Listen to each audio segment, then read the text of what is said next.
За Баянзүрх дүүргийн прокурорын газар одоо хавсрагтай танилцаад гарч ирлээ. Тэгээд иргэдтэй хандаж нэг зөвлөгөө өгсөн юм аа.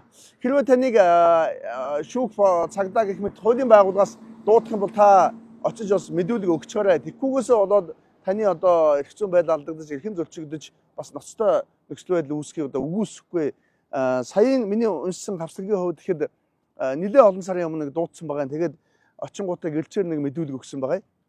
Тэгээд явсан дараа нь хэсэг хугацааны дараа дуудаад сэжигтээр мэдүүлэг авна гэсэн байгаа. Тэгэхээр өмгөөлөгчтэй мэдүүлэг өгнөгөөд өгөөгүй. Тэгээд ахаад алга болсон. Тэгээ нэлээд олон сарын дараа ахаад шууд ялагдчихаар тогтоол танилцуулаад ялагдчихаар мэдүүлэг авна гэсэн байгаа. Тэгээ бас л өмгөөлөгчтэй өгнөгөөд өгөөгүй. Тэгээд өмгөөлөгчтэйгээ уулзах бас нэлээд удацсан байгаа байхгүй юу. Тэгээ энэний ингэнгүүт нөгөө австралигч нь шүүх шилжих саналтай прокурор дэлгэсэн. Өөрөөр хэлбэл ялагдчихаар татагдаад шүүх рүү шилжих нь биш үү.